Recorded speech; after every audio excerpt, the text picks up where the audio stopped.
Like the things are desirable now because they're expensive. And that to me is like super fucking tacky. There's nothing more tacky than liking something because of the price tag. I'm sorry. I'm not a person that takes any pleasure in like excluding people from something that they would like to participate in. And I think that like the luxury market cannot support being inclusive. And what I think has happened is that like we like the two sides, the people who want to buy these things to show how rich they are and the people who like them, I think the people on my side have lost. How do I say this? Basically, my channel, the old iteration of my channel, where a lot of you may have met me first. I started in 2016 and ran through 2024. It flopped, kinda.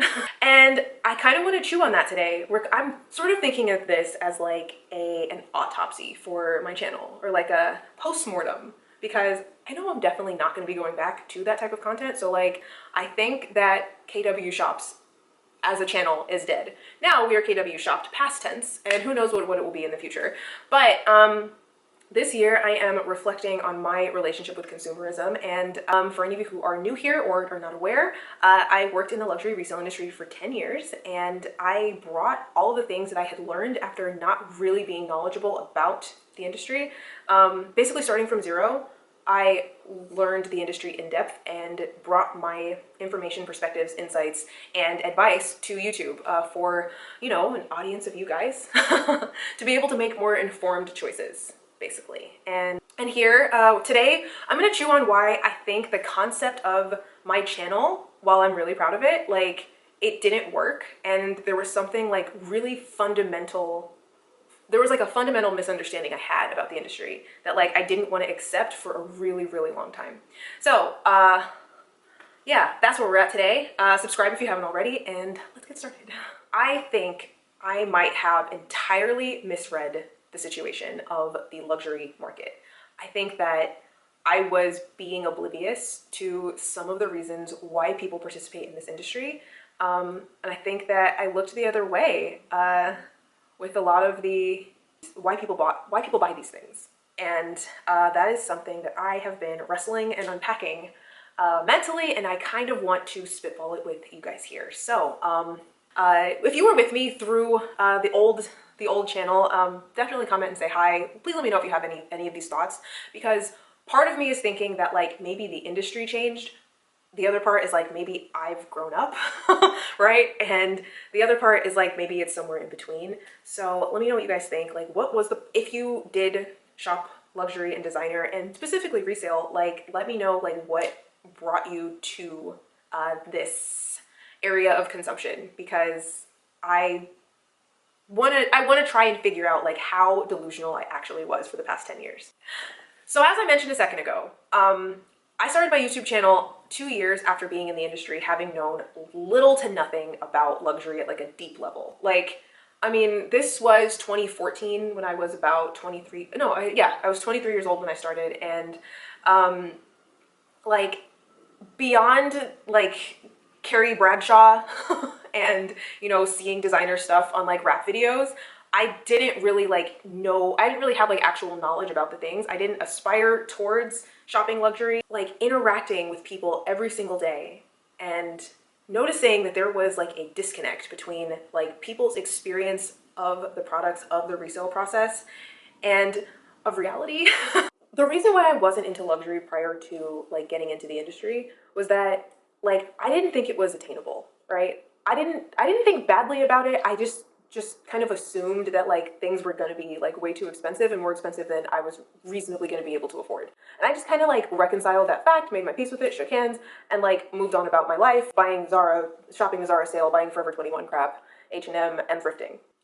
But then in coming to work in the industry, and I saw that there was a thriving resale market for a lot of these things. And I think that I think that you guys won't have seen me get into a lot of my priors in the shopping addiction, but One of the main things that I loved about shopping was the deal seeking, was the deal getting. It made me feel like hunting, and it made me feel like I was winning at shopping. So my whole thing, and actually no, it was one of my channel taglines, was like save on your splurges. Like what I loved was that, like, basically, like, with my budget, I was supposed to be at a certain level, I guess. And with the luxury resale industry, like, I could surpass that level. And again, I don't like thinking of these things anymore in hierarchical terms, but that is how they were presented at the time. So for the purposes of today, we're just gonna leave that there, even though I don't personally believe or subscribe to that anymore. Just know that. By being able to buy designer goods at a lower price point, it really made me feel like, with my time, energy, resources, attention, expertise, and all of that, that like I could like attain a goal. Like I could actually effectuate an outcome and I could win a prize. I almost think that it's almost like bringing like a gambling addict to working in a casino. I don't know. I don't know if that's a perfect analogy, but what I wanted to do was like open this up to other people who might have thought the same thing as I did. And like I was enjoying it. I was having fun. Like there was already like clearly a online community forming at the time, and I thought that I could be a part of it, and I thought I could help people. The thing that I think I got wrong in my perception of the luxury industry was that for many, luxury cannot exist without a hierarchy, and it can't exist without exclusion. Or like it has to be exclusive in order to be thought of as luxurious. And I think that runs exactly counter to my efforts and goals on this channel. I want people to feel included if they're participating in something, certainly if they're participating with their money. And I think that that is something that we're losing in this time. I really saw value in people of all different types of budgets being able to participate at a level that worked for them. There was a supply of items that needed homes, and there were people that might enjoy using them. And I saw that as like an unmet, like, oh my God, I really need to take an economics class. Unmet demand? Yeah. Market inefficiency? Is that what that is? Market inefficiency. Yeah. What I was trying to do is like show that it is possible. Like if you love the bag that's $2,000, you can have something that's super similar, very cool, and just a little bit different for like $700, which is not cheap, but it's not $2,000, but it's less. It was literally the look for less. And like it encouraged finding unique items. It encouraged the resale market and shopping sustainably. It encouraged saving money. It encouraged, like, I don't know, like expressing your own individual unique tastes and finding ways to accommodate like your own lifestyle and your own budget. And like I think that has been lost in 2025. I felt really rewarded and really fulfilled by being able to like match people who might not have otherwise found a cool thing with the cool thing. Because what I was encountering every single day was people who were being lied to. I have so many experiences of like having to explain to people that like the thing that they were banking on to be able to like pay their bills or like get out of a tough spot is like not going to pan out in the way that they had hoped. And like that was a part, having to be the bearer of bad news to people in that capacity, like was my job for like 10 years. So when I came here, it was obviously for fun, but I was just trying to do my part to put to put the info out there that like, hey, participate in this with caution. Make sure you love something before you buy it. This is not an investment. So the things that I tried to rely on were like accurate information about these things so that you, the person thinking about buying it, could make an informed choice. Now, my bag reviews were never like explicitly like, I hate salesiness, so they were never salesy in nature. Like, and my sales strategy, even in person, in real life, in like the many places where I've worked, has always been like to give the people the information they need and let them make the decision for themselves. I've never been a person to try and persuade you into buying things because I don't know you. You know what I mean? Like, I don't pretend that I know what's best for you, but I trust that like you've taken your life and your needs and your goals and your budget under consideration. My effort as a salesperson or as a YouTuber is to facilitate you making the most informed choice that you can. Like, That's it. Like that was my whole deal. So like I was still deluded enough to like find my own dumb reason to buy things, but it wasn't what people wanted to hear. Like people wanted to be patted on the back and told that like the decision they were making was actually like, it's almost like people wanted to be lied to, you know? Like people didn't want the truth about like the fact that the choice they were making was probably going to lose them money, right? And it's like they didn't want to reconcile that. I would say that to people in person. I would say that to people here. Obviously, it was one of my catchphrases was handbags are not reliable financial investments. Like literally. The extent to which people were so uninterested in hearing that, like to me, to me was weird. It was weird, you know? Like it was almost like telling them Santa Claus wasn't real. It got to the point where I was like pained and beat down from the idea that people were being like lulled into people were basically being deceived into believing that shopping at the mall could become an investment strategy. And there were many reasons why that was not true. I've spent the last 9 years like talking about that. Maybe I'll leave some resources that I've done in the past. I'm not going to get into that particular thing today, but I was just so sick of having to explain to people every single day that no, your Chanel bag is not an investment in your future. So I think the biggest thing that I have to reconcile with, or had to reconcile with the luxury industry was that like, even though there was a thriving resale market that I was a part of, and the reason why I was able to participate in the ways that I was, is that what's inherent to luxury is that it's supposed to be exclusive, right? And I guess we'll say specifically in fashion, right? Like people put luxury goods on a pedestal because, I guess some people, because they're expensive, because they're harder to attain, and because certain people have them, which in turn, which if you reverse certain people have them, it means other people do not, right? Yeah, so when I think about some of the comments that I got on my Chanel takedown video, no, actually I've had two. But the Chanel takedown, like the review of the medium flap, and because I thought that bag completely misses the mark on function. It's like 0 out of 10. 0 out of 10 is that bag functional for me, and I don't think that it is as hyped as it deserves to be.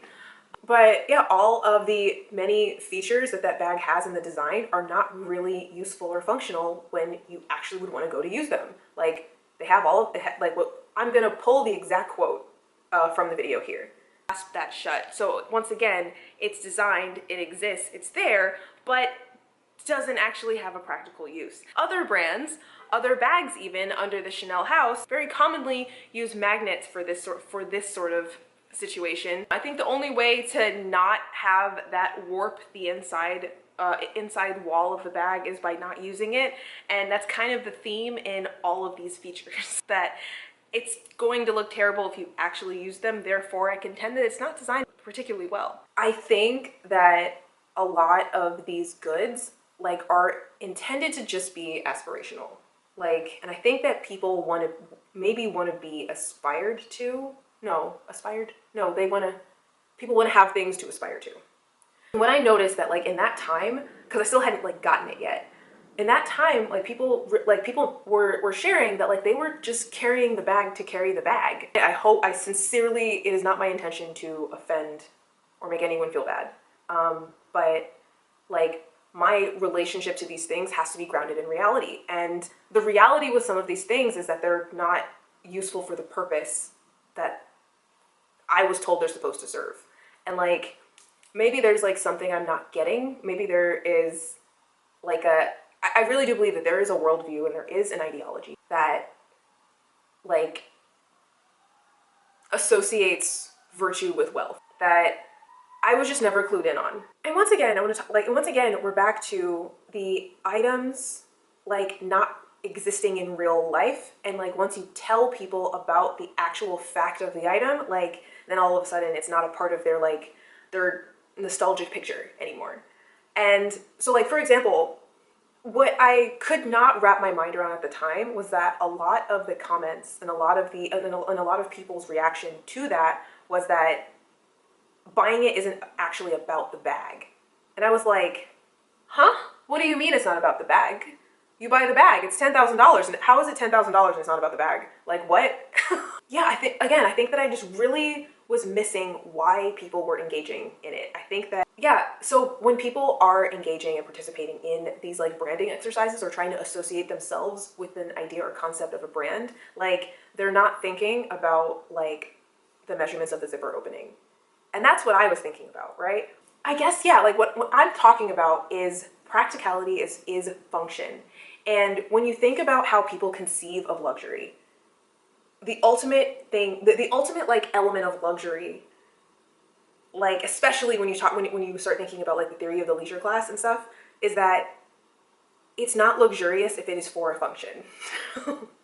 Now, I'm being honest, I could barely get through that book because of the way it's written. I don't know how to read that type of language, but I was getting the sense that the more the more separation that there is between like function and, yeah, the more like luxurious it's supposed to be.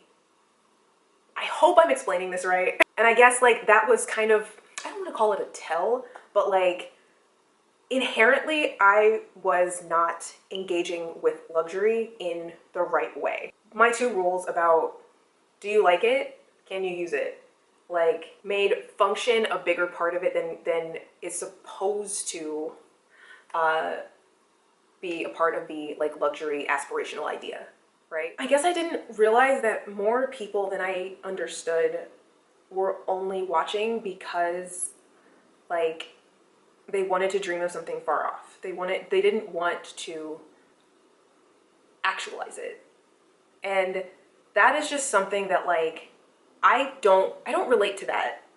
And I feel like bringing these things back down to earth like actually makes them, I mean, I guess it's stupid to say it makes them less aspirational, but like removing the aspiration from it and actually like trying to make the dream a reality, like it forces you to take off the rose-colored goggles a little bit. I just see that people really, really enjoy the rose-tinted glasses.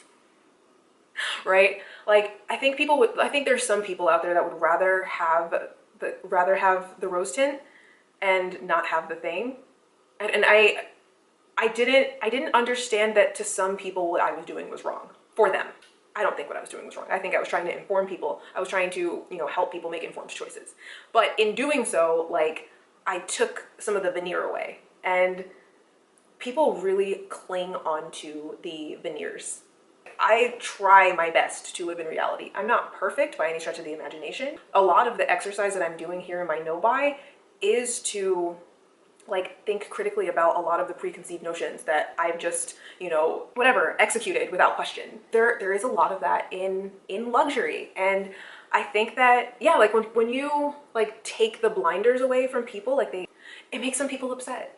And, or it makes people feel like they were duped. And I was duped, you know, in many, many ways. It's not something that I feel shame about, and it's not something that I think other people should feel shame about either. Like, there was, in my opinion, based on some of my readings, right, there's a lot of like a cultural indoctrination into how we all like have been like, you know, bumping around in the world. And yeah, and like logic and principles that are based on top of like faultier logic and principle. And I know that it's like an old tired saying that they're not, what they're selling is the brand, basically. And I'm telling you, I could hear that, but I wasn't internalizing it, and I wasn't like actually like digesting that message. And now I think I finally do get it. So a lot of the books that I've been reading about marketing and about like what's happened to the production of goods over the last 50 odd years, like the brands have like conceded. The brands conceded before I was born, most of them, that like they're not trying to sell products anymore. That is not like the main issue, the main goal. I can think of two books in particular. There is Buying In. I'll just put the images up on screen. But there is the book Buying In, and then there's No Logo by Naomi Klein, where like they kind of explain to me in a way that has never quite made sense, to me before, that brands for the last 30 plus, we'll just say 30 plus years, very much are more invested in trying to get consumers to identify with the brand as a part of their identity. And sorry for using two forms of the same word in a sentence, but I have to move on. In making one of the primary regular focuses of my content, like the actual nuts and bolts of the item that you're considering purchasing, like I wasn't engaging with the idea that these brands are aspirational, that buying them and having them and owning them and like putting them up on the pedestal, like was kind of the point for many people that were consuming it on, like many people that were like envisioning themselves with the item, with the brand, you know? I think what I was trying to do was engage in this without the pedestal, and I think that's not possible, honestly. I think that there is not a road to engaging in these things without engaging in the pedestal in some way. I've just never understood that. Now, yeah, I'm gonna talk in the future about like shopping for my fantasy self and all of this stuff, but it was never about, like, I never thought of myself as like better because I have this bag instead of that one. And like, and I don't treat other people that way either. And I think I'm not a person that takes any pleasure in like excluding people from something that they would like to participate in. And I think that the luxury market is a place where like those two ideas cannot, like the luxury market cannot support being inclusive to people, to everyone who would like to participate in it. And what I think has happened is that like we like the two sides, the people who want to buy these things to show how rich they are and the people who like them, I think the people on my side have lost. And yeah, and it's hard to say this on an online platform because I think that the best experience of community that I felt in the luxury space was, surprisingly enough, on the internet. In real life, like a lot of people were very shitty, specifically to me, in like having and joining them in this as a hobby. Like it was very evident to me over time that like I and people like me were not who they were trying to associate when they wore their things. I'm trying to find a way to talk about that, and that'll have to be in the future. But I'm telling you, and having to interact with people, typically at the end of their love cycle, that's how I used to describe it, at the end of their love cycle with an item that they purchased, right? They usually, what I encountered was that they should not have made the purchase to begin with. And my entire goal, my entire effort was in trying to use this platform to get ahead of that. So maybe they pick something else. Maybe they pick nothing at all, because I think either way is fine. But no, we've just gotten to a place of like empty consumerism, of just buying shit for the sake of buying shit. And I even fell into that myself. And yeah, I wanted this to be like an inroad for people to be able to make informed choices, right? And I thought there was an avenue for people to enjoy this as a hobby without having to delude themselves that they were one day going to cash in and be able to buy a house. Like, I'm a millennial. We did Pokemon cards. We did Beanie Babies. We were like fresh off of a housing crash at that point. Like, I was like so done with like investment strategizing. And I'm like, hey, maybe you can, like, you're allowed to just like these bags, and here are some things that you might benefit from knowing. You know, I was able to say to people that you can and you should be able to rationalize having and paying for this thing if you want to, if you like it. That should be a good enough reason. And I just wasn't down with the idea of trying to like delude people that like they were gonna make money in the end. So one of the reasons why like I was like kind of looked at as like a loose cannon a little bit in my professional setting was because I was critical of like the cult rationale of the industry. Like I was very much of the opinion that like different people will like different things, and like what's right for me is not going to be right for you, etc., etc. And like the luxury industry requires a hierarchy. A resale market requires a hierarchy, and that is never something that I was personally okay with. Like, I didn't think that one person's bag was better than another, like objectively. I think that everyone's opinions of things should have been subjective, and that is just not how the community on the ground, at least in my professional experience over a decade, operated. Like, it was just a foregone conclusion that Chanel and Hermes were the best, and you have to acknowledge that it is the best in order to participate. And something could be 10 out of 10 for me, but it doesn't have to be maybe it's not gonna be 10 out of 10 for you. And like, I don't know, I was just operating under like a different set of values. And I think that those values that I live within are not congruent with the industry and what it's like now. I swear to God, I had the moment of realization when I was at work one day that like I don't actually like Chanel. Like, a new crop of Chanel bags had come in a box, and everyone was like oohing and eyeing over them, and it was like the 700th time that I've seen a Chanel fucking jumbo or a GST or whatever. And I finally looked at it and was like, I think I don't like Chanel. And it was like a record scratch in the room. That was like it almost felt like an indicator that I wasn't like subscribing myself to the worldview or to the indoctrination. Like, I wasn't performing within, or I wasn't believing within the capacity, like within the worldview. And part of the reason why like I was so heavily invested on dispelling the myths, or like and like alleviating people of the rose-tinted glasses, like, was because I was the one on the ground having to deal with people when they did meet the reality. You know what I mean? Like, blame was very often put on me when their investment didn't pan out. Maybe fewer people were going to buy things for the reason of like just liking them and just having the passion for them. And I think that might have meant a healthier, more sustainable market. And yeah, and no one seemed to care about that. Like, what I noticed, especially towards the end, was like everyone was lining up to buy something so that they could sell it on to the next idiot. And like,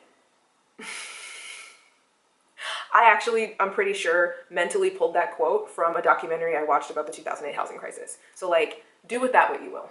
So by 2020, when I was more so like engaging with people online, not necessarily here in this space, but in my work capacity, I just saw a change. Like, I don't know how, but people just, it's like they didn't need to watch a review on a bag anymore.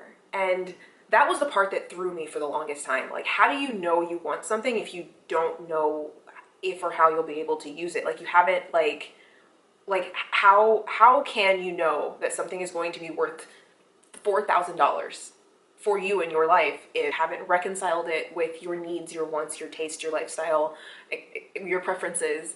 And that was like very much the last 3 years, I guess, 3 years of my experience in the industry. Like, how do a group of people get to a place where none of them are reconciling their own personal needs and tastes? To me, in deeply thinking about this, it comes to like people wanting to either identify with a brand or identify with an idea, or they like are trying to identify themselves like as being within like a group.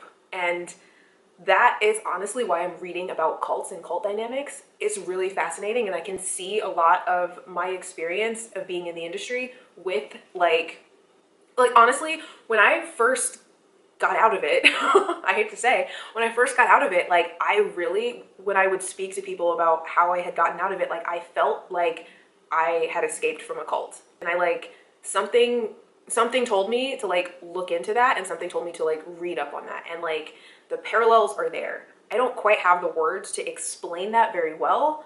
And I'm working towards that because, and I'm actively working towards doing that because like these brands are becoming cultish. Like, literally one of the books that I have here is how marketers use the same tactics as cults. Like, I recommend you guys reading this. Yeah, so the author of this book is basically like trying to tell us that we can rationalize making like less thoughtful purchases if we identify ourselves with the brand. I think I got the quote backwards, but I will add it in here. And like, that's what I think happened, especially with Chanel. I don't know why, but like, I'm telling you, like, Chanel is culty, Hermes is culty. Yeah, like when you put something on your wish list, you think about the day that you make the purchase and you take it home. And then maybe you have like a picture or like an image of yourself wearing or carrying the thing. And then like, I guess like what my effort was in like really centering on like the actual like logistical issues or problems or like use cases for certain things. In reality, like it made people think about after the fact. And I think that like there's just a lot of, in trying to sell us an idea of a lifestyle as opposed to trying to sell us products. It has come to my attention. I wasn't aware of this before because maybe I was naive, but I thought we were buying products. I thought we were buying things to help make our lives better in any manner of ways. And even if those ways were stupid and if it was just like, oh, it will make me look prettier, like, I think that's enough. The effort is no longer in persuasion. Like, I made a thing, here's why you should buy it. That psychology of marketing has been dead for 100 years and I didn't know it. What instead, like what the latter half of the 20th century has been all about is like trying to get us to find identity in the brands and with the things, right? And we're supposed to buy in as an expression of who we are.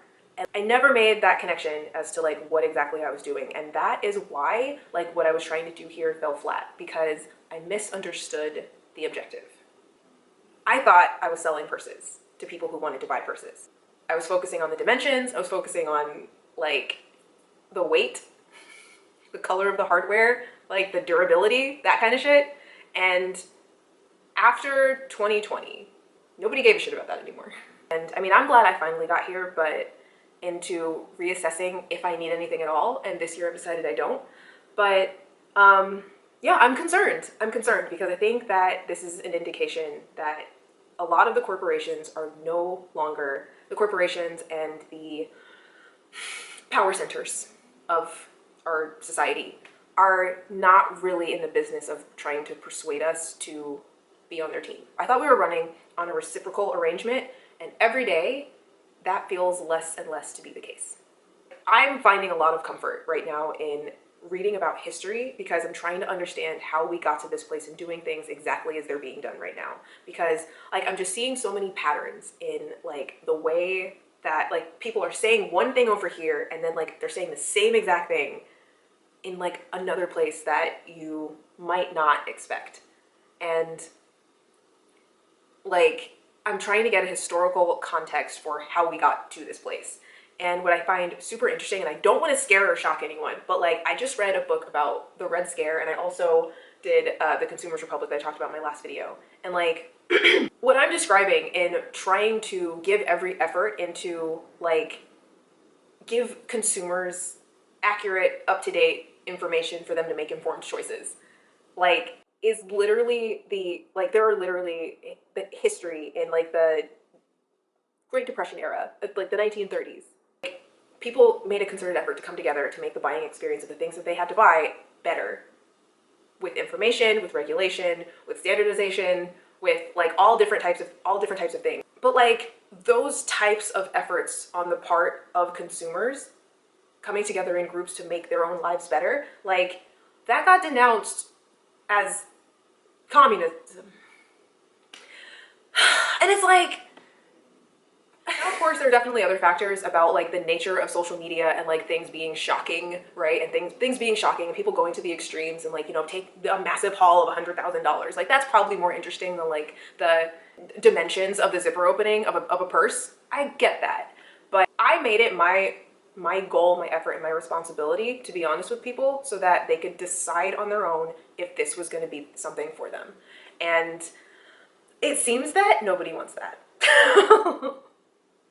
So, yeah, this is my reflection on the industry that I had to leave, and like, yeah, that's why I'm doing a no-buy, and I'm trying to find like what life is like outside of consumerism, because as you can tell, I have a lot of thoughts, and it took over my entire life. I literally don't know a world without it. I'm trying to build one. So, I guess I'm gonna leave it here for now, but thanks so much for watching. I hope this didn't get too weird, but yeah, let me know if you have any thoughts down below, and if you have any, in all seriousness, if you have any ideas of like how I should structure like the video for my wardrobe cataloging, then please comment them down below because I need some help. I need some help. So yeah, with that, I'm gonna leave it here. Thanks so much for watching, and I'll see you guys in my next one. Bye. From Hoodwinked, How Marketers Use the Same Tactics as Cults by Mara Einstein. Marketers have purposely worked to generate outsized passions for products so that they become brand cults. Positioning products in this way is good for them, not so great for you. That's because when brands become this important, purchase decisions become less mindful.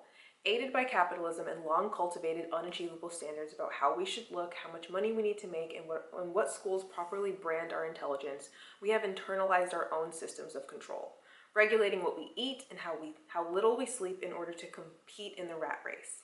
While social media acts as a 24/7 system of influence, shaming us into believing we can never make the grade.